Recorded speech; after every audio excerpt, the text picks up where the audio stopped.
नमस्कार, NB news देख रहे हैं आप और मैं हूं आपके साथ मुस्कान। स्वागत है आप सभी का राजधानी लाइव में। केंद्र की बीजेपी सरकार के खिलाफ कांग्रेस भारत जोड़ो यात्रा के रूप में एक राष्ट्रव्यापी अभियान शुरू करने जा रही है। सबसे खास बात यह है कि पिछले 8 सालों के दौरान शायद पहली बार कांग्रेस इतने बड़े पैमाने पर मोदी सरकार को घेरने के लिए राष्ट्रव्यापी आंदोलन करने जा रही है। और इस अभियान में राहुल गांधी समेत कांग्रेस के कई दिग्गज नेता शामिल होंगे, लेकिन इससे कांग्रेस की बजाय राष्ट्रीय ध्वज तिरंगा ही नजर आएगा। तमिलनाडु के कन्याकुमारी से शुरू होकर कांग्रेस की यह भारत जोड़ो यात्रा 12 राज्यों का सफर तय करते हुए जम्मू कश्मीर में जाकर समाप्त होगी। कन्याकुमारी से कश्मीर के बीच करीब 3500 किलोमीटर की यह यात्रा 150 दिन यानी 5 महीनों तक चलेगी और इस यात्रा के जरिए राहुल गांधी और कांग्रेस के अन्य नेता आरएसएस और केंद्र सरकार पर निशाना साधते हुए नजर आएंगे। तो वहीं दूसरी तरफ कांग्रेस और गांधी परिवार को राजनीतिक रूप में घेरने के लिए बीजेपी ने अपने प्रवक्ता संबित पात्रा को आगे कर दिया है, जिसके बाद संबित पात्रा ने कांग्रेस पर निशाना साधा।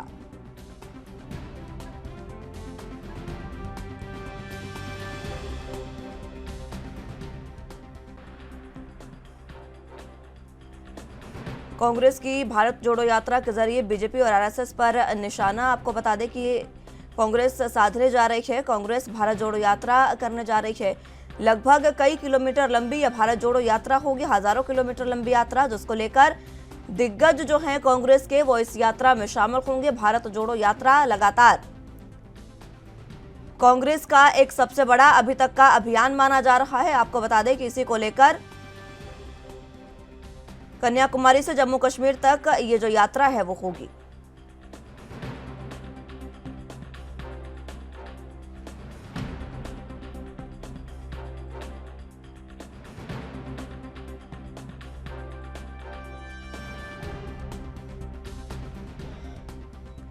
तो राहुल गांधी समेत कांग्रेस के तमाम बड़े नेता इस यात्रा में शामिल होंगे। बीजेपी के प्रवक्ता संबित पात्रा ने बीजेपी ने उनको आगे किया है। वो लगातार बीजेपी पर हमलावर, माफ कीजिएगा, कांग्रेस पर हमलावर हैं संबित पात्रा और कांग्रेस पर लगातार निशाना साध रहे हैं। इसी बीच कांग्रेस की यह भारत जोड़ो यात्रा जल्द ही शुरू होने जा रही है।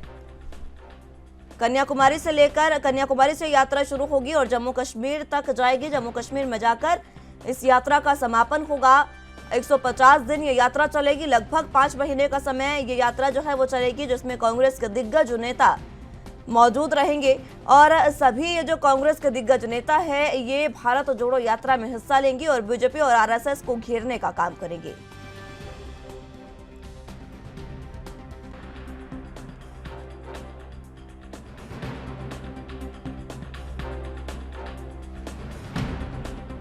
कांग्रेस की भारत जोड़ो यात्रा, आपको बता दें कि कांग्रेस की भारत जोड़ो यात्रा जल्द ही शुरू होने जा रही है, जिसको लेकर लगातार सभी जो पार्टियां हैं वो भी सक्रिय हो गई हैं। बीजेपी लगातार कांग्रेस पर निशाना साध रही है। कांग्रेस की भारत जोड़ो यात्रा को लेकर कांग्रेस का साफ कहना है कि भारत को अभी जोड़ने की जरूरत है। एक समय ऐसा था जब भारत को छोड़ो का नारा दिया गया था अंग्रेजों से बचने के लिए, और अब भारत को जोड़ने की जरूरत है। इसीलिए सबसे कहा जा रहा है कि कदम से कदम मिलाए और इस यात्रा को सफल बनाए।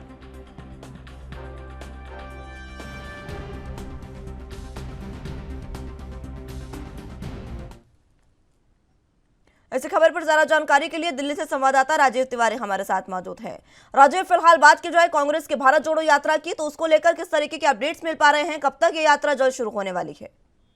देखिए, बिल्कुल सही कहा आपने। यहाँ पर बात करें कांग्रेस की, तो कांग्रेस अब अपने आप को मजबूत करने की कोशिश करती हुई नजर आ रही है और जिस तरीके से भारत जोड़ो जो कहते हैं राष्ट्रव्यापी जो अभियान है वो उसकी शुरुआत की जानी है। यहाँ पर जिस तरीके से कांग्रेस की जो कहीं ना कहीं कमजोरी थी, अब उसको दूर करने के लिए बड़े पैमाने पर कहीं ना कहीं पूरे देश के लोगों को जोड़ने की कोशिश की जा रही है और ये कोशिश जो है लगभग 12 राज्यों के अंदर कह सकते हैं देखने को मिल सकता है। मगर यहाँ पर जिस तरीके से तमिलनाडु की कन्याकुमारी से बात करें और जम्मू कश्मीर तक लगातार कहीं ना कहीं इसकी शुरुआत जो है वो कन्याकुमारी से की जाएगी और जम्मू कश्मीर तक इसको लेकर जाया जाएगा। मगर यहाँ पर बात करें 350 किलोमीटर की यात्रा जो है वो लगभग 150 दिनों के अंदर यानी कि 5 महीने तक चलाई जाएगी और लगातार कहीं ना कहीं पूरे देश को जोड़ने की कोशिश की जाएगी। और कांग्रेस पार्टी जो है अपने आप को पहले कमजोर मान रही थी, अब कहीं ना कहीं इस अभियान के द्वारा कहीं ना कहीं अपने आप को मजबूत करने की कोशिश भी की जा रही है। जी राजीव, कांग्रेस लगातार खुद को मजबूत कर रही है और देश को जोड़ने का काम कर रही है। कांग्रेस का कहना है कि जब एक समय था जब महात्मा गांधी ने भारत छोड़ो का नारा दिया था अंग्रेजों से बचने के लिए, अब हमें तमाम लोगों से बचने के लिए, जो जयचंद है उनसे बचने के लिए भारत को जोड़ने की जरूरत है। इसी को लेकर कन्याकुमारी से लेकर जम्मू कश्मीर तक ये यात्रा होगी। कितनी लंबी यात्रा, किस तरीके का पूरा शेड्यूल रहने वाला है? देखिए, बिल्कुल सही कहा आपने। यहाँ बात करें जिस तरीके से कांग्रेस की, तो कांग्रेस जिस तरीके से अंग्रेजों द्वारा भी कहीं ना कहीं अभियान चलाया गया था कि अंग्रेजों भारत छोड़ो, मगर यहाँ पर अब कहीं ना कहीं कह सकते हैं जो कह सकते हैं विपक्ष यानी कि सत्ता के अंदर बैठे हुए जो नेता हैं उनसे कहीं ना कहीं भारत को बचाने की बात की जा रही है। और यहाँ पर जो कन्याकुमारी की बात करें तो कन्याकुमारी से इस अभियान की शुरुआत की जाएगी और जम्मू कश्मीर तक ये जाएगी और लगभग 12 राज्यों के अंदर इस यात्रा को निकाला जाएगा।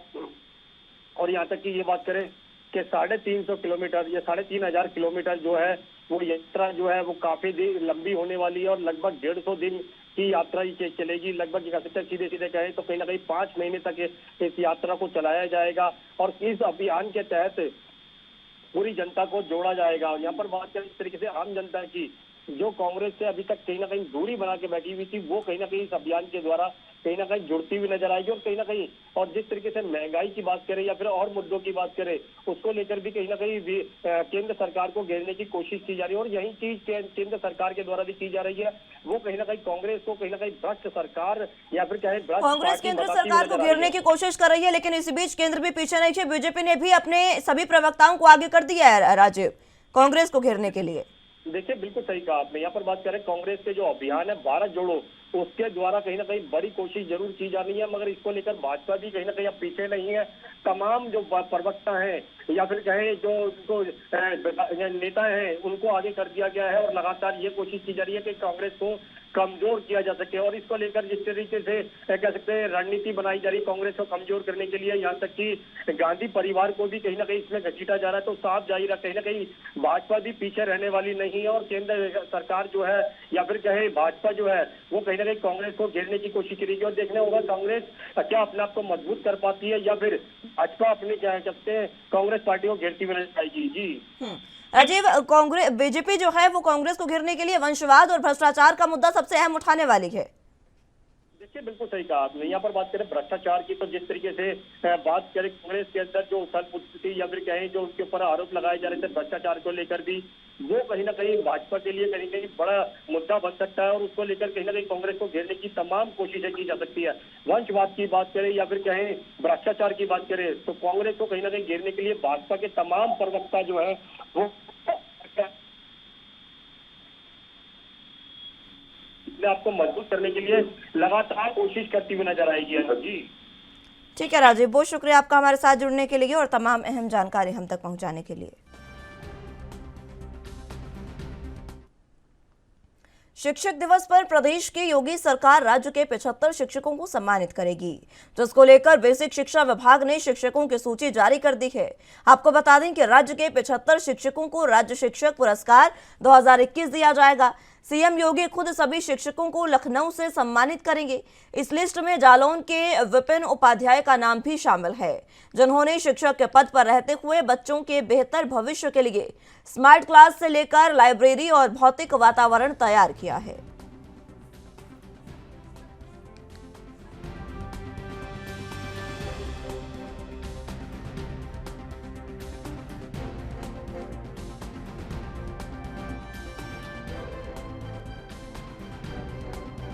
तो आज आपको बता दें कि शिक्षक दिवस है, जिसको लेकर योगी सरकार सक्रिय है। योगी सरकार शिक्षक दिवस के दिन यानी आज कई शिक्षकों को, लगभग 75 शिक्षक ऐसे हैं जिनको योगी सरकार जो है वो सम्मानित करने जा रही है।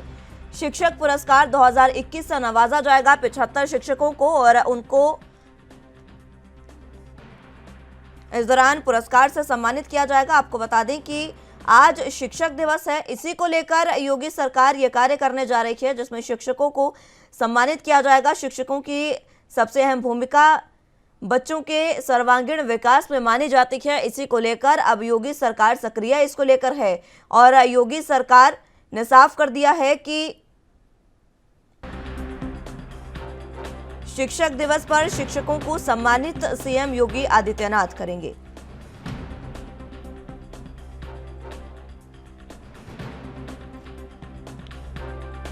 राज्य शिक्षक पुरस्कार 2021 से उनको नवाजा जाएगा। 75 शिक्षक ऐसे हैं जो आज के दिन सम्मानित किए जाएंगे।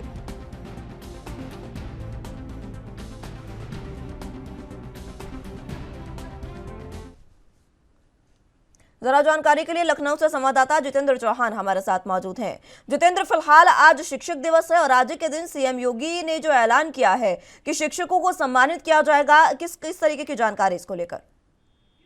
देखिए, बिल्कुल बेसिक शिक्षा विभाग के परिषदीय स्कूल है, उसके 75 शिक्षकों को आज राज्य शिक्षक पुरस्कार 2021 देने का इनसे नवाजा जाएगा। और बेसिक शिक्षा विभाग की ओर से बात की जाए तो शिक्षकों की सूची शनिवार को जारी कर दी गई थी और रैंकिंग के आधार पर जो टॉप 10 शिक्षक हैं उनको कहीं ना कहीं सम्मानित करने के लिए उत्तर प्रदेश के मुख्यमंत्री योगी आदित्यनाथ आज दोपहर पहुंचेंगे और कहीं ना कहीं उनसे उत्कृष्ट कार्य करने से वाले जो 75 शिक्षक है 75 जिलों के, उनको सम्मानित किया जाएगा। जिसमें बात की जाए तो टॉप 1 की बात की जाए तो जालौर के विपिन उपाध्याय हैं, जो कि उन्होंने बहुत ही उत्कृष्ट कार्य किया है और अमखेड़ा प्राथमिक विद्यालय में शिक्षक पद पर रहते हुए उन्होंने बच्चों के बेहतर भविष्य के लिए स्मार्ट क्लास से लेकर लाइब्रेरी एवं भौतिक वातावरण तैयार किया था और कहीं न कहीं इसी उत्कृष्ट कार्य के लिए उनको सम्मानित करने का काम किया जाएगा। वहीं आपकी बात की जाए तो आज 5 सितंबर है, शिक्षक दिवस है और शिक्षक दिवस के अवसर पर आज उन्हें सम्मानित किया जाएगा। जो शिक्षक है उनको सम्मानित किया जाएगा और पूरे यूपी भर के जिले चुने गए हैं, जिसमें 75 शिक्षक है और लखनऊ भी शामिल है और विद्यालय में तैनात शिक्षक विपिन लाभा है, उनका भी लिस्ट इसमें शामिल है, जो कि टॉप 1 में है। और शिक्षक को उत्कृष्ट कार्य और विद्यालय को मॉडल बनाने के लिए इन शिक्षकों को सम्मानित करने का काम किया जाएगा।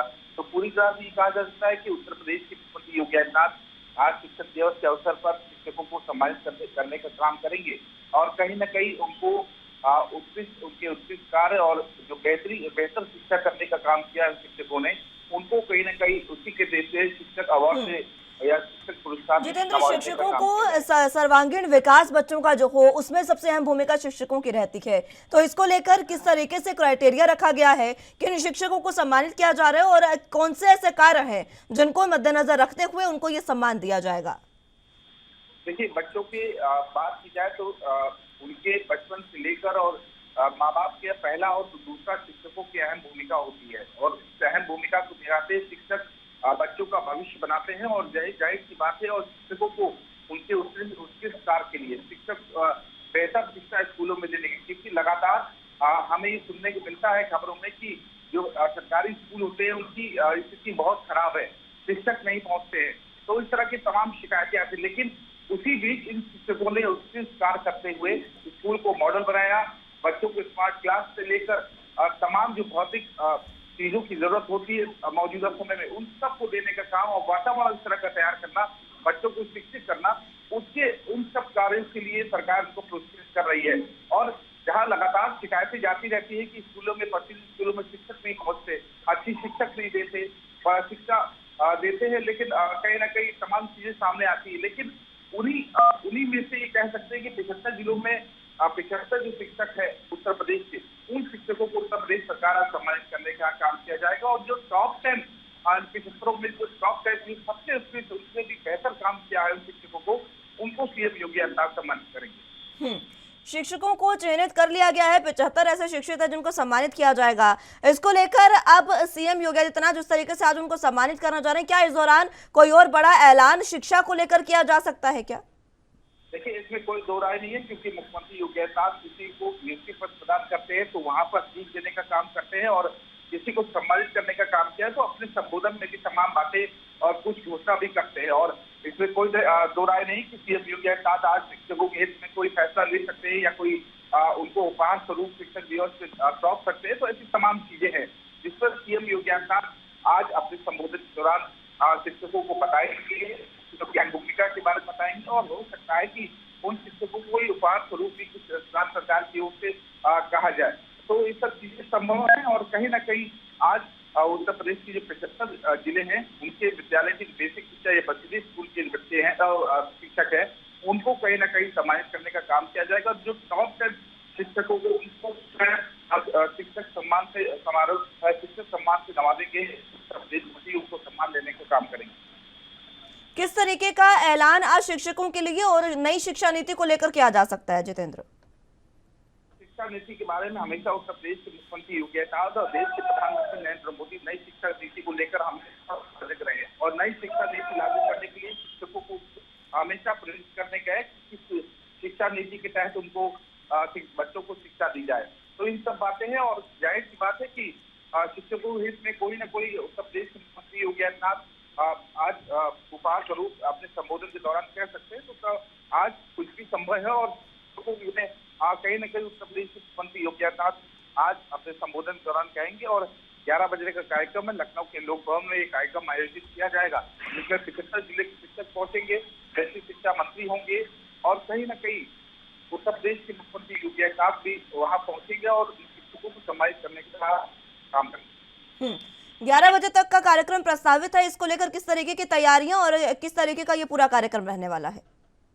देखिए 75 जिलों की जो सूची है वो शनिवार को बेसिक शिक्षा विभाग द्वारा दे दी गई है और तैयारियों की बात की जाए तो पूरी तरह से तैयारियां हो चुकी है। शिक्षा विभाग की ओर से तैयारी कर चुकी है और शिक्षकों का अब 11 बजे के कार्यक्रम है तो उससे पहले शिक्षकों का पहुंचना शुरू हो जाएगा क्योंकि तमाम चीजों से गुजरना पड़ता है। जब मुख्यालय उत्तर प्रदेश के मुख्यमंत्री योगी आदित्यनाथ के कार्यालय जब पहुंचते हैं तो तमाम चीजों से शिक्षकों को सम्मान के साथ उनको बैठाया जाएगा वहां पर और कार्यक्रम की शुरुआत होगी।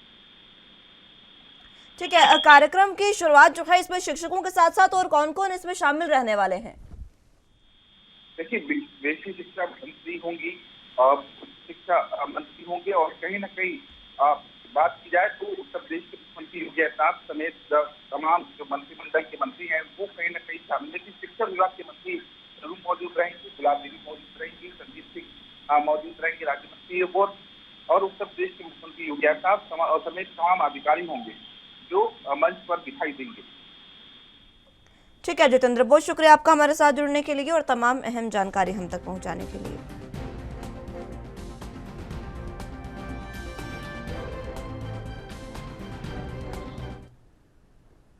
आज सीएम भगवंत मान की अध्यक्षता में पंजाब कैबिनेट की अहम बैठक का आयोजन किया जाएगा। सुबह करीब 10 बजे शुरू होने वाली इस बैठक में कई बड़े फैसलों को लेकर चर्चा होगी। जानकारी के मुताबिक बैठक में सब कमेटी अपनी तैयार की हुई रिपोर्ट को पेश करेगी। साथ ही सरकार द्वारा कच्चे मुलाजिमों को पक्का करने को लेकर भी चर्चा होगी। आपको बता दें कि पंजाब की भगवंत मान सरकार लगातार अपने वादों को पूरा कर रही है और इस बैठक को लेकर भी माना जा रहा है कि सरकार कोई बड़ा जनहित में फैसला ले सकती है। तो पंजाब के सीएम भगवंत मान जो आज कैबिनेट की बैठक करने जा रहे हैं, काफी अहम ये कैबिनेट की बैठक रहने वाली है। आपको बता दें कि इस कैबिनेट की बैठक में कई अहम फैसले लिए जा सकते हैं और कई बातों का ध्यान इसमें रखा जाएगा। आपको बता दें कि इस कैबिनेट की बैठक में कच्चे मुलाजिमों को पक्का करने पर चर्चा होगी और हो सकता है कि इस बैठक में कच्चे मुलाजिमों को पक्का करने पर फैसला भी लिया जा सके। तो सीएम भगवंत मान की अध्यक्षता में आज ये अहम बैठक होने जा रही है। कैबिनेट की ये बैठक काफी अहम है क्योंकि जिस तरीके से लगातार सरकार अपने किए हुए वायदों को पूरा कर रही है, इसी बीच अब आज एक और कैबिनेट की बैठक होने जा रही है और इस बैठक में कई अहम फैसले लिए जाने की संभावना जताई जा रही है और जनहित में बड़ा फैसला सीएम ले सकते हैं, ये भी कयास लगाए जा रहे हैं।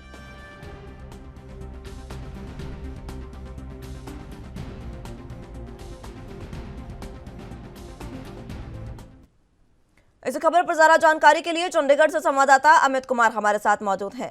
अमित, फिलहाल एक बार फिर से कैबिनेट की बैठक होने जा रही है, क्या अहम जानकारी, क्या कुछ फैसले इसमें अहम लिए जा सकते हैं कैबिनेट की बैठक में? हाँ जी, देखिए आज की कैबिनेट मीटिंग काफी ज्यादा अहम है। अगर हम कहेंगे सुबह 10 बजे पंजाब सेक्रेटरीट में आज की कैबिनेट मीटिंग रखी गई है और ये मीटिंग आज की इसलिए अहम है क्योंकि आज सब कमेटी जो हम कह सकते हैं कि 3 कैबिनेट मिनिस्टर्स में है, कच्चे मुलाजिम पक्का करने के लिए जो सब कमेटी बनाई गई थी उनकी तरफ से आज रिपोर्ट प्रेजेंट की जाएगी। इस रिपोर्ट के प्रेजेंटेशन के बाद हम कह सकते हैं कि कच्चे मुलाजिमों को पक्का करने के लिए जो भी नई रेगुलेशंस बनाने की जरूरत होगी उसके ऊपर मोहर लग सकते हैं और बहुत ज्यादा चांसेस है कि उस पर आज ही मोहर लग सके। मतलब सीधे तौर पर हम कह सकते हैं जो कच्चे मुलाजिम पक्का करने खुद को पक्का करवाने की वेट कर रहे थे तो उसका आज फैसला आ सकता है। तो एक बड़ा निर्णायक फैसला होगा क्योंकि एक लंबे समय से पिछली 2 सरकारों में, चाहे हम अकाली दल की बात कर लें चाहे फिर कांग्रेस सरकार की बात कर लें, तो इन दोनों टर्म से कच्चे मुलाजिम खुद को पक्का करने का इंतजार कर रहे, कुछ हुए भी थे और कई उस पर उससे कई ज्यादा अभी भी पेंडिंग में थे। तो चीज को लेकर हम कह सकते हैं कि आज फाइनली एक मेजर अनाउंसमेंट हमें सुनने को मिल सकती है। आज सिर्फ रिपोर्ट ही सबमिट, आज मेन अगर बात करें सब कमेटी की रिपोर्ट होगी, और उस रिपोर्ट का क्या, उस रिपोर्ट में क्या पाया गया, क्या पक्ष रखा गया है, वो सब चीजें क्लियर हो सकेंगे। उसके बाद सरकार आगे फैसला लेगी कि अब हमें आगे क्या कदम करना है। क्योंकि देखिए कई पहलू हैं, जो कच्चे मुलाजिम है उसमें भी दो चीजें हैं। अगर एक सीधे जो कच्चे मुलाजिम डायरेक्टली सरकार की तरफ से भर्ती है, और एक वो मुलाजिम है जो थर्ड पार्टी के थ्रू, अगर हम कहें कि नौकरी पर रखे गए, जो थर्ड पार्टी के थ्रू रखे गए उनको डायरेक्टली पक्का नहीं किया जा सकता। उन्हें पहले सरकार को अपने अंडर लेना होगा, उन्हें कच्चे कॉन्ट्रैक्चुअल बेसिस पर लाना होगा। तो उन सभी चीजों को लेकर अगर हम कहें कि लगातार डिस्कशन चल रही है, लगातार सब कमेटी की बैठक हुई थी, और उसमें ये डिसाइड हुआ था एज फैक्टर, पे ग्रेड वगैरह, वो सभी पहलू कंसिडर हुए थे। बजट में एलोकेशन हो चुकी है, पर सवाल यह है कि किन किन को पक्का करना, उसको लेकर लगातार बहस चल रही थी। तो आज उसके ऊपर फाइनल मुहर लग सकती है कि किन किन की नौकरी हम कह सकते हैं कि अब कच्चे से पक्की हो सकती है। जी आज कच्चे मुलाजिमों को पक्का करने पर तो अहम फैसला हो सकता है, लेकिन जिस तरीके से आपने बताया इसमें अभी समय लगेगा।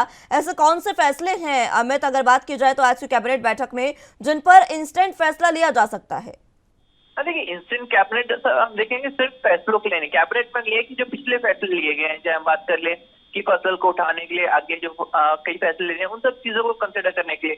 देखिए अभी पंजाब में फसल को लेकर एक बीमारी चल रही है, तो उस चीज को लेकर भी कैबिनेट में डिस्कशन हो सकती है, कदम उठाए जा सकते हैं कि पंजाब में लगातार, अगर हम कहें कि पहले तो जहाँ चने की झाड़ कम हुआ था, तो इसके बाद अब हम कह सकते हैं कि जीरी कम हो रही है, जीरी को एक बीमारी लग रही है। तो उन सब चीजों पर डिस्कशन हो सकती है कि कोई बड़ा मेजर कदम उठाने की जरूरत है। लंपी के ऊपर डिस्कशन, तो अलग अलग देखिए हर एक चीज के ऊपर अगर हम कहें अभी डिस्कशन हो सकते हैं, पर मेन जो मुद्दा हम कहीं ना कहीं कंसिडर कर सकते हैं तो वो कच्चे मुलाजिमों का। तो इसके अलावा हम कह सकते हैं एक और मोहाली आर्ट फेस में जो इंसिडेंट हुआ रात को, उसके ऊपर भी शायद कोई डिस्कशन हो सकती है।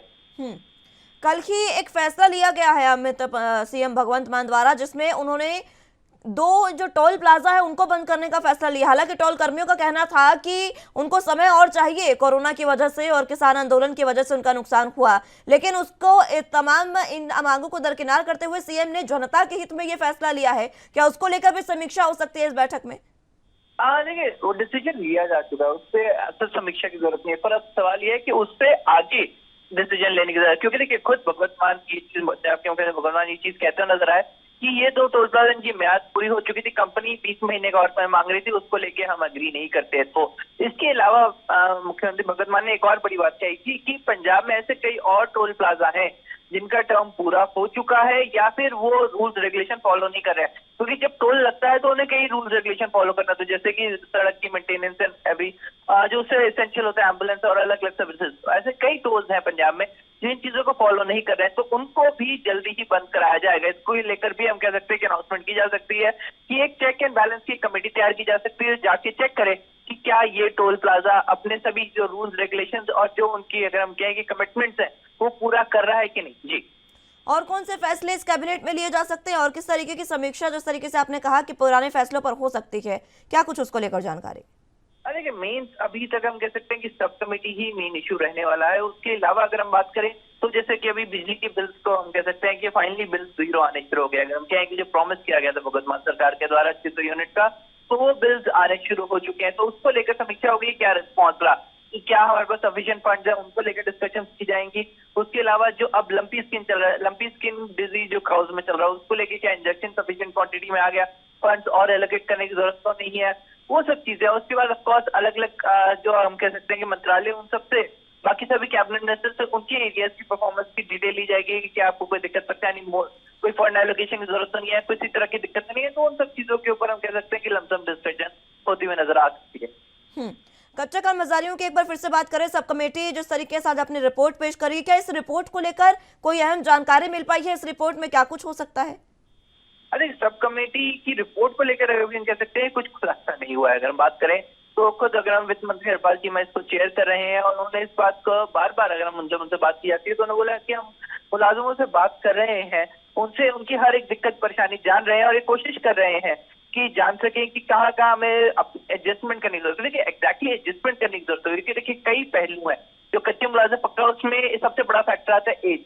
और अगर हम प्रोटेस्ट की बात करें तो हर एज ग्रुप के अगर हम क्या मुलाजिम ने प्रोटेस्ट किया था। ऐसे में कई ऐसे मुलाजिम हैं जो पिछले 10 साल से लगातार कच्चे हैं। उसके बाद ऐसे कई मुलाजिम भी हैं जो पिछले सिर्फ 3 से 4 साल तक है। अगर हम सिर्फ रिपोर्ट की बात माने या फिर हम जो नॉर्मल रूल रेगुलेशन के तहत माने तो जो 10 साल से हैं उनको ही पक्का किया जाना है। पर यहाँ पे हम कह सकते हैं कि जो कच्चे मुलाजिमों की यूनियन है जो मिल के आ रहे हैं वो कह रहे हैं कि हम सबको एक साथ ही पक्का किया जाए, तो ये कहीं ना कहीं पे डिस्टेंसिंग की बात आ रही है। और उसके बाद यहाँ पे दूसरा सवाल ये होता है कि जो 10 साल से है उनकी तरफ से डिमांड है कि हमें जब पक्का किया जाए तो हमें सेम पे स्केल पर रखा जाए जिस डिपार्टमेंट के हम है। तो यहाँ पे कई सवाल पे स्केल्स को लेकर है, पे स्केल्स होगी, फिर ग्रेचुटीज के ऊपर बात आ गई, फिर जो उनके बैक पेज है उन सबको लेकर हम कह सकते हैं कि सवाल खड़े हुए थे, तो उन सब चीजों को लेकर डिस्कशन रहेंगे। जी ठीक है अमित, बहुत शुक्रिया आपका हमारे साथ जुड़ने के लिए और तमाम अहम जानकारी हम तक पहुंचाने के लिए।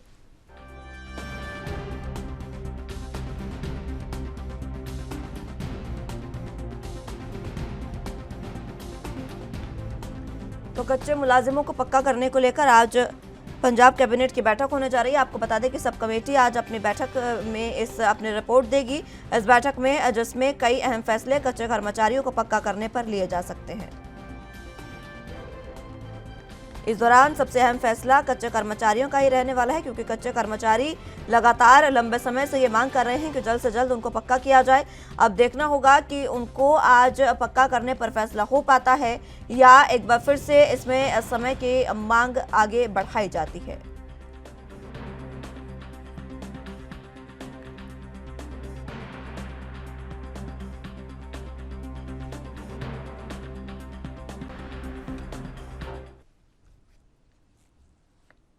मुंबई की प्रसिद्ध 1500 डॉक्टर सदस्यों वाली बीएमबी संस्था विभिन्न प्रकार के जागरूकता अभियान के चलते करीब 3500 नागरिकों को अंगदान के लिए तैयार कर चुकी है। अब 5000 ऑर्गन डोनेशन का लक्ष्य रखकर फिर जागरूकता शुरू करने के लिए अभियान के साथ संस्था बीएमबी कांदिवली के रघुलीला मॉल में उत्तर मुंबई का सबसे बड़ा इंडोर गरबा महोत्सव आयोजित होने जा रहा है।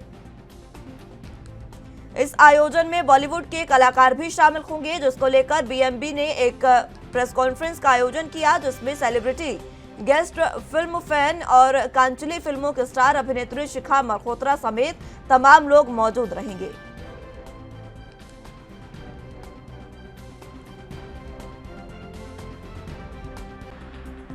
दो 2018 से पहले हम ये 5 साल से ऑर्गन डोनेशन का एक्टिविटी कर रहे हैं, लेकिन हम जाते हैं, बिल्डिंग में जाते हैं, सोसाइटी में जाते हैं, 50-100 आदमी के सामने हम लेक्चर्स देते हैं, डेमोन्स्ट्रेशन देते हैं, उसमें से 5-6 आदमी लोग हमें सपोर्ट करते हैं। तो सोचा कि इतना अच्छा कॉज, इतने टाइम दे के इतना ही रिस्पांस मिलता है, तो क्यों ना हम प्लेटफॉर्म सेलेक्ट करें नवरात्रि का। और नवरात्रि प्लेटफॉर्म में 1500 डॉक्टर, 1500 खिलैया जो होते हैं एक दिन में, तो 10 दिन में 15,000 लोग होते हैं। तो 2018 में हमने 1350 लोगों को ऑन द स्पॉट कन्विंस किया और कार्ड दिया।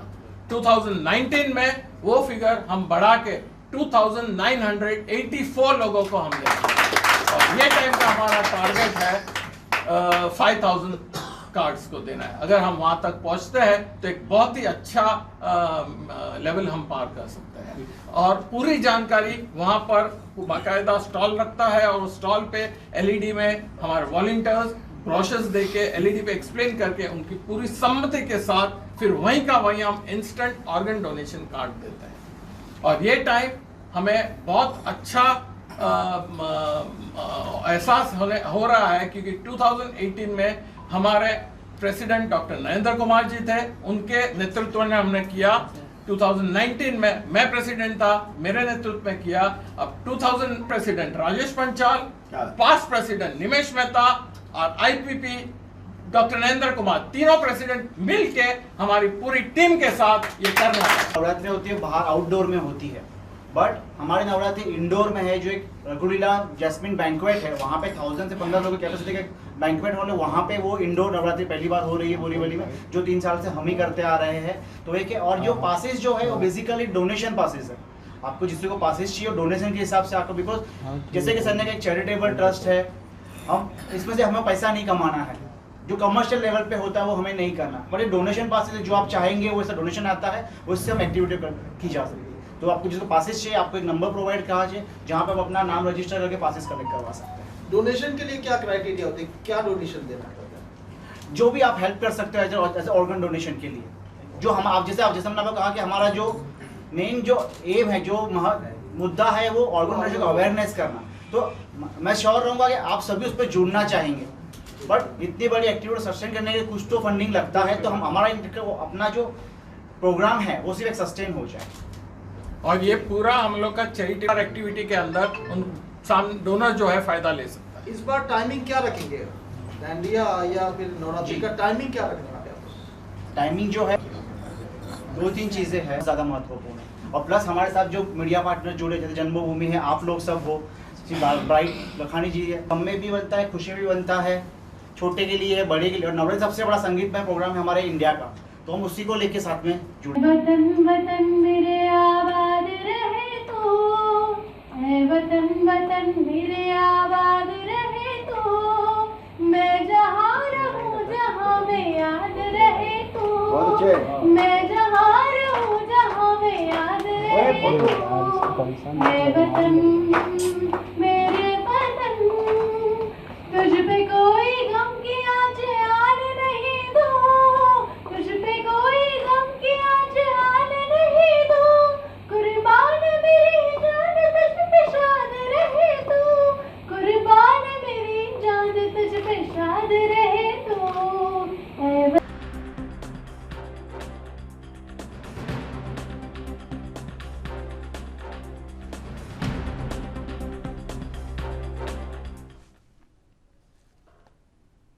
इस खबर पर ज्यादा जानकारी के लिए मुंबई से संवाददाता सत्यप्रकाश सोनी हमारे साथ मौजूद हैं। सत्यप्रकाश, फिलहाल कार्यक्रम का आयोजन मुंबई में होने जा रहा है, जिसको लेकर अंगदान को लेकर जागरूकता दी जाएगी लोगों को।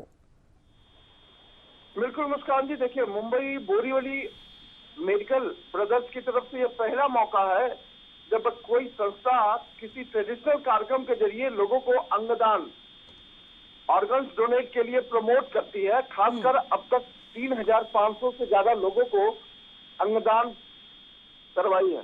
अब ऐसे में अगला टारगेट होगा गरबा नवरात्रि के मौके पर जो 15,000 युवक डांडिया खेलने के लिए आएंगे, उनमें से 5,000 लोगों को ऑर्गन्स डोनेट के लिए प्रमोट करना। इस तरह का आयोजन, भव्य आयोजन, हालांकि इस तरह के आयोजन से न सिर्फ लोगों की जान बचाई जा रही है, बल्कि एक व्यक्ति के ऑर्गन्स डोनेट से कम 10 लोगों की जान बचाई जा सकती है। इस तरह का कार्यक्रम जो है इस बार किया जा रहा है। और हालांकि इंडोर नवरात्रि होगी, मैदान में नहीं होगी, किसी हॉल में होगी, जिसमें जो लोग डांडिया खेलने आएंगे उन्हें प्रमोट किया जाएगा, उन्हें ऑर्गन डोनेट की जानकारी दी जाएगी और ऑर्गन डोनेट के बाद उनके स्वास्थ्य को लेकर किस तरह की प्रक्रिया रहेगी उस पर भी चर्चाएं की जाएगी।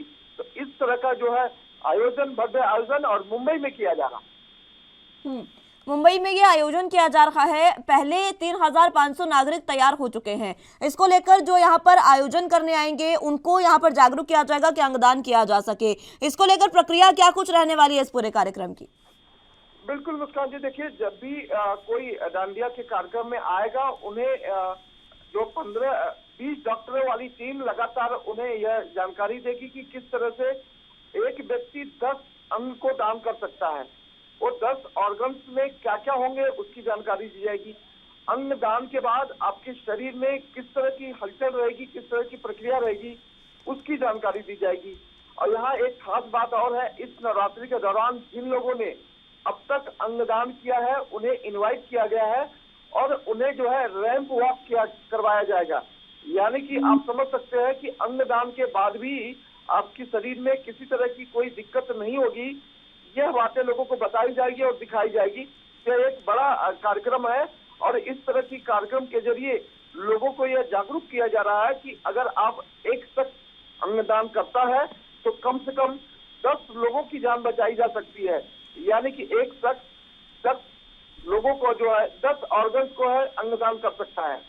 तो यह अपने आप में एक बड़ा अनोखा कार्यक्रम होगा और खासकर देश के और महाराष्ट्र के मुख्यमंत्री को भी इस पे अवगत कराया गया है कि इस तरह का आयोजन जो है यह करीब 58 सालों से यह आयोजन होता है, लेकिन ट्रेडिशनल कार्यक्रम के माध्यम से लोगों को ऑर्गन डोनेट करने पर लोगों को जागरूक किया जाता है। ये पहली बार देखा जा रहा है।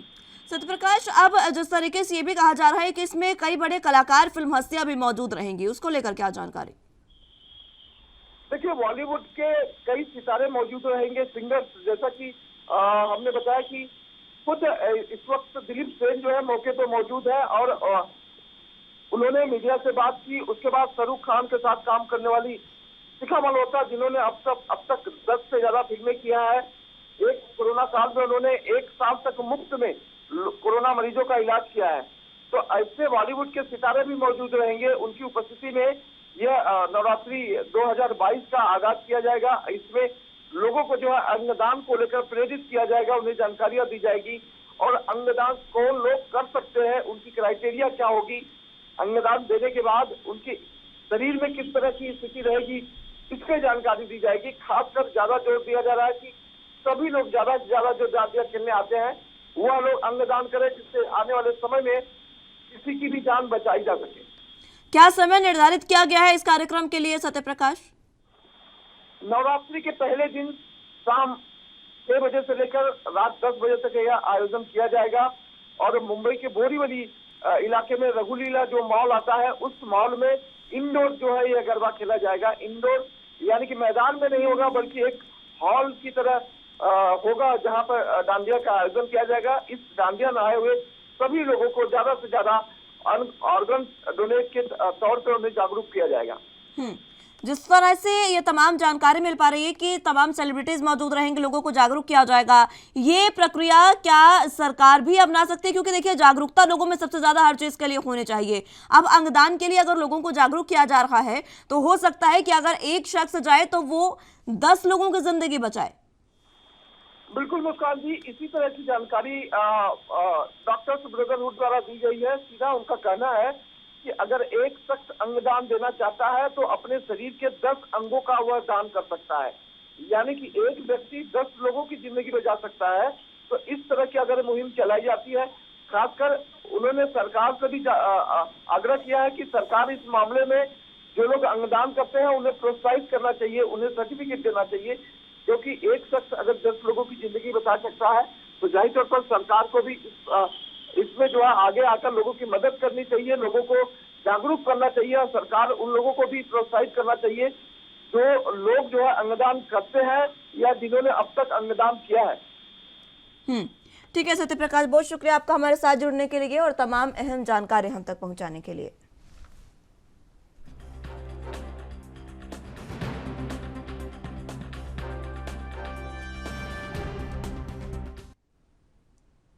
प्रदेश व्यापी भेंट मुलाकात अभियान के दौरान सीएम भूपेश बघेल रायगढ़ ब्लॉक के ग्राम लोइंग पहुंचे, जहां सीएम ने कृषक विनोद गुप्ता से बातचीत की तो क्षेत्र के किसानों और ग्रामीणों ने राज्य में कृषक हितैषी नीतियों की सराहना की है।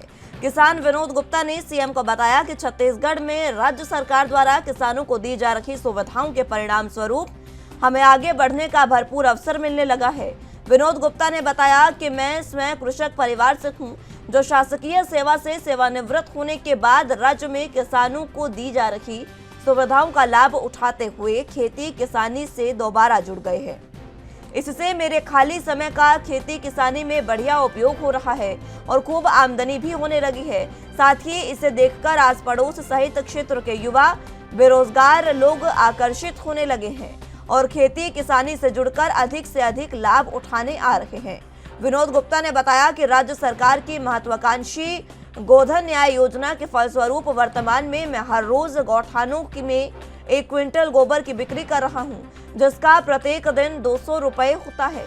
इससे खेती किसानी के साथ साथ पशुपालन को भी बढ़ावा मिलता है।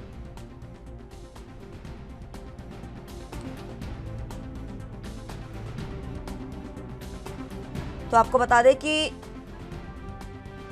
गोधन योजना जो सरकार की चल रही है उसको लेकर जो लोग हैं वो काफी खुश सरकार से नजर आ रहे हैं। जो किसान है वो सरकार से काफी खुश है और किसानों का साफ तौर पर कहना है कि वो सरकार की इस योजना का लाभ उठा रहे हैं और इस योजना के जरिए वो किसानी से फिर से जुड़ने लगे हैं।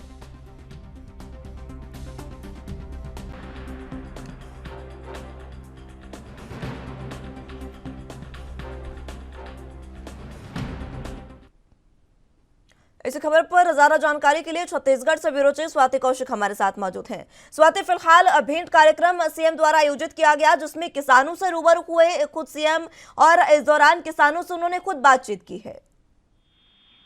जी बिल्कुल, देखिए अभी पिछले 3 दिन जो रहे हैं वो नए जिलों के इनॉग्रेशन के साथ, उद्घाटन के साथ जो तमाम योजनाएं हैं उसकी जानकारी सीएम ने भेंट मुलाकात कार्यक्रम के जरिए लोगों से ली है। तो इसी कड़ी में कुछ लोगों ने बताया है कि किस तरह वो गोधन न्याय योजना और सरकार की तमाम योजनाओं से फलीभूत हो रहे हैं और अच्छा प्रतिसाद ले रहे हैं। तो बात करें गोधन न्याय योजना की, तो गोधन न्याय योजना की आज अगली किस्त जो है वो आज जारी होगी। राशि अंतर का जो कार्यक्रम है आज वो सीएम हाउस में आयोजित किया गया है वीडियो कॉन्फ्रेंसिंग के जरिए, क्योंकि ये राशि हर 15 दिन में दी जाती है, तो आज भी ये राशि जो है वो दी जाएगी। तो ये जो कल का पूरा भेंट मुलाकात का कार्यक्रम है उसका बता दें कि उसमें कुछ जो खेती किसानी करने वाले लोग हैं उन लोगों ने अपनी सफलता की भी कहानी बताई। तो ये जो पूरा भेंट मुलाकात कार्यक्रम है ये रखा ही इसलिए गया है, इसको डिजाइन ही ऐसा किया गया है कि सीएम साहब डायरेक्ट जनता से मिलते हैं और उनसे बात करते हैं कि क्या कुछ योजनाएं हैं जो उन तक पहुंच रही हैं और अगर नहीं पहुंच पा रही है तो उसमें क्या दिक्कत आ रही है, कहाँ जो चीजें हैं वो रुक रही हैं। तो उस हिसाब से सीएम जो है अधिकारियों से चर्चा करते हैं और किसी भी अगर वो इंडिविजुअल व्यक्ति है, इंडिविजुअल गांव है, तो वहाँ के लिए दिशा निर्देश जो है वो देते हैं। जी स्वाति, जिस तरीके से सीएम ने किसानों से बातचीत की है, किसान साफ कह रहे हैं कि हमें इस योजना का काफी फायदा मिल रहा है और आज इस योजना की अगली किस्त भी जारी होने जा रही है। कब तक ये किस्त जारी होगी और किसानों को लेकर किसान क्या कुछ इस योजना को लेकर आप कह रहे हैं? जी बिल्कुल, किसानों को जो ये हर 15 दिन में अंतर की राशि मिलती है इससे तो वो उत्साहित है, क्योंकि 15 दिन में उनको पैसों की जो जरूरत है वो पूरी होती रहती है। तो किसान इससे खुश है। ये योजना को लगभग 2 साल से ज्यादा समय हो गया है प्रदेश में चलते और आज ये पूरा जो कार्यक्रम है ये सीएम हाउस में 11:30 बजे वीडियो कॉन्फ्रेंसिंग के जरिए आयोजित किया गया है। लगभग कई जो गाँव हैं वो इसमें जुड़ेंगे वीडियो कॉन्फ्रेंसिंग के माध्यम से और फिर वहां पर उनको अमाउंट जो है वो हस्तांतरित की जाएगी। जी स्वाति, किसान इस योजना को लेकर काफी खुश हैं और इतने लंबे समय से ये योजना चल रही है। क्या इसको आगे आने वाले विधानसभा चुनावों में कोई खास फर्क इस योजना का पड़ेगा?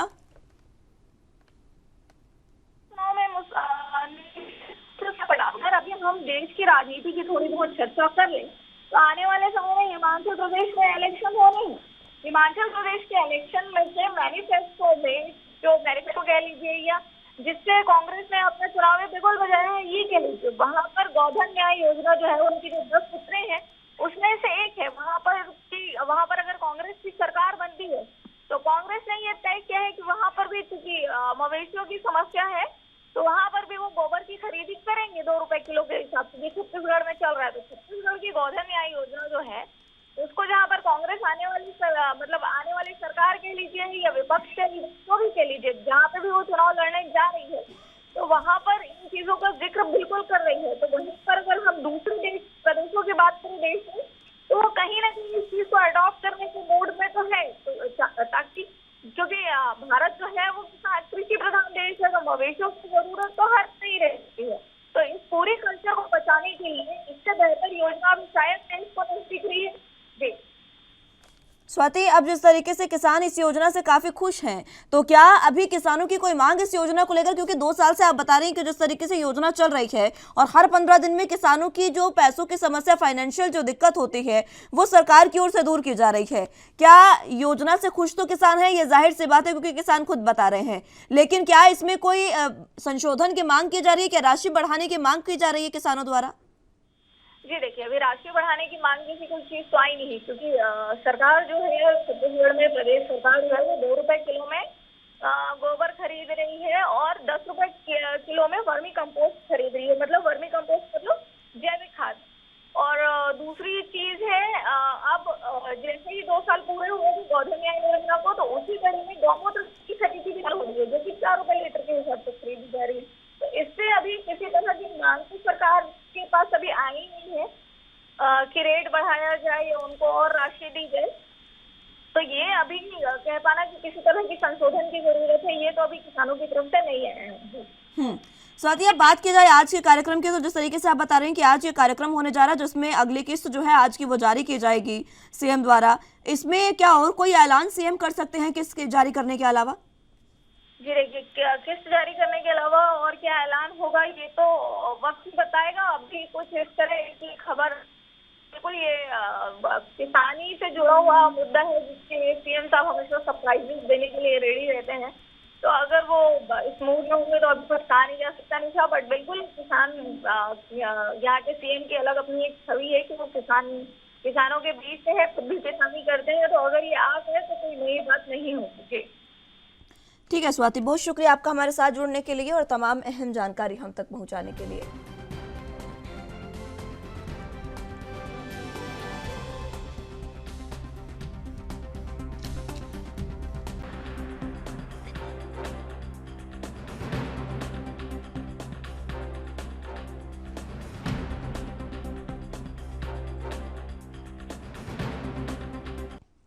सीएम पुष्कर सिंह धामी की जीरो टॉलरेंस ऑन करप्शन की नीति और नकल माफियाओं के खिलाफ कठोर सख्ती के बाद कार्रवाई भी शुरू हो चुकी है, जिसको लेकर सीएम धामी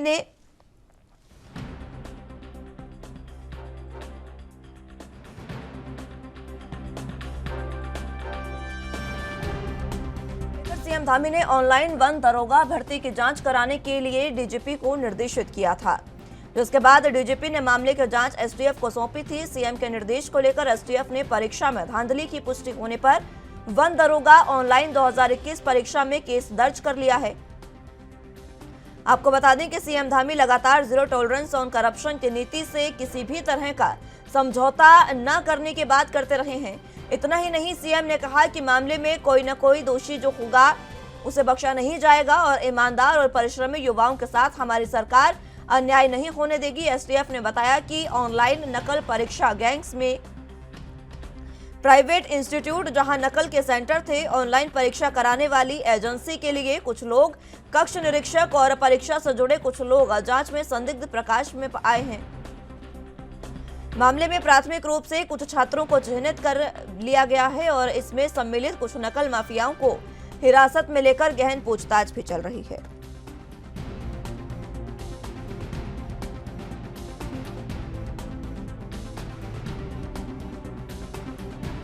इसी खबर पर ज्यादा जानकारी के लिए देहरादून से संवाददाता यशराज आनंद हमारे साथ मौजूद हैं। यशराज, फिलहाल कुछ लोगों को हिरासत में लिया गया, एसटीएफ द्वारा उनसे पूछताछ की जा रही है। इस मामले में क्या कुछ अहम जानकारी? जी बिल्कुल मुस्कान, मैं सबसे पहले तो बताना चाह रहा हूं कि मुख्यमंत्री पुष्कर सिंह धामी अपने जीरो टॉलरेंस और करप्शन की नीति पर लगातार आगे बढ़ते जा रहे हैं। उन्होंने नकल माफियाओं के विरुद्ध कठोर से कठोरतम कार्रवाई करने के निर्देश दिए हैं। और दूसरी सबसे बड़ी बात यदि यह देखा जाए कि किसी भी परीक्षा में, चाहे वो यूकेएसएससी परीक्षा का मुद्दा ले लिया जाए, तो उसमें भी मैं आपको बताना चाह रहा हूं कि गैंगस्टर एक्ट के तहत संपत्ति जब्त करने का भी उन्होंने कहा है और डीजीपी द्वारा संपत्ति गैंगस्टर एक्ट लगाने की बात कर दी गई है।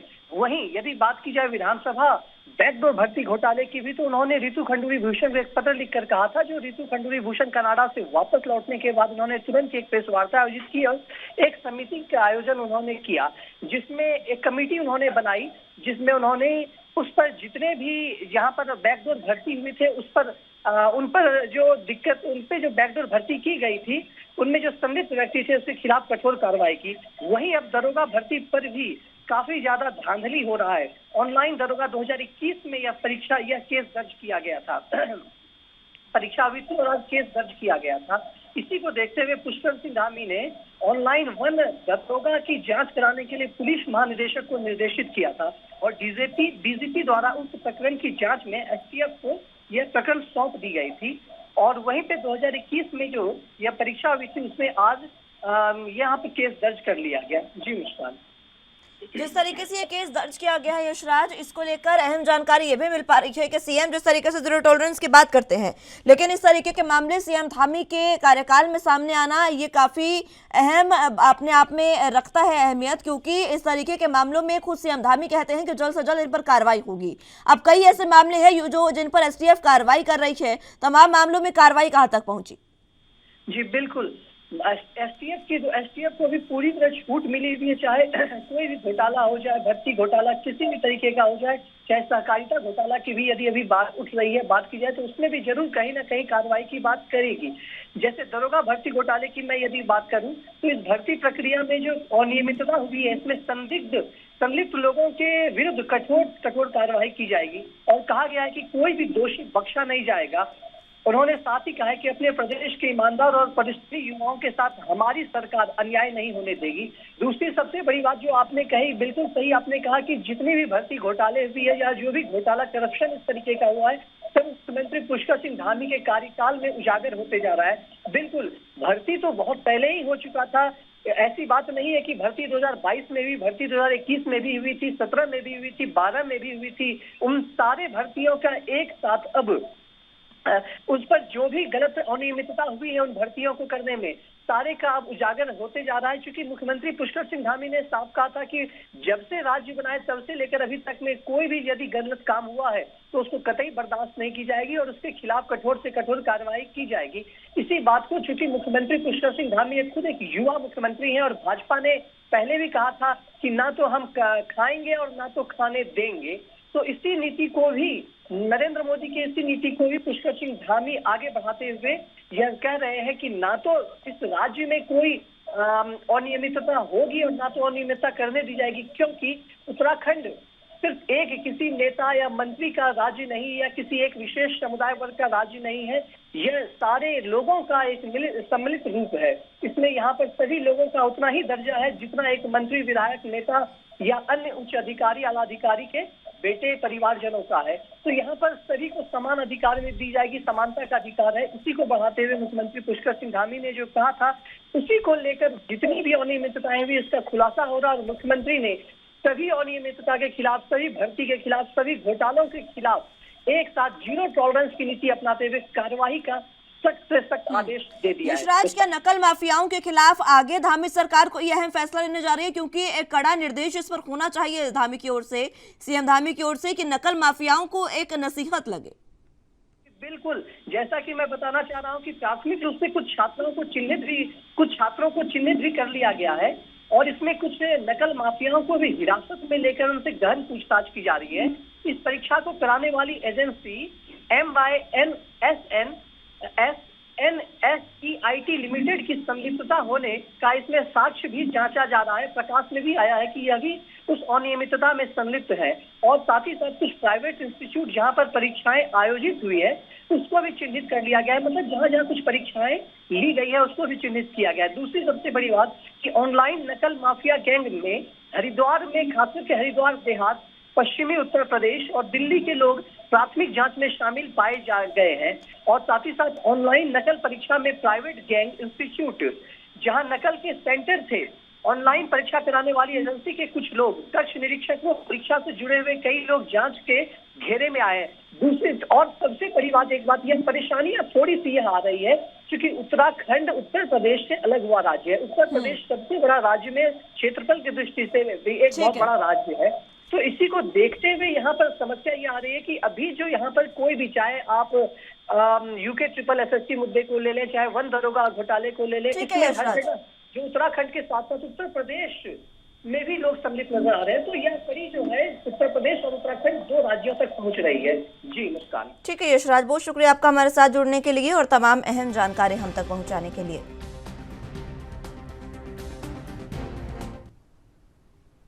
फिलहाल के लिए राजधानी लाइव में मेरे साथ बस इतना ही। तमाम अहम खबरों के लिए आप देखते रहिए NB न्यूज। नमस्कार।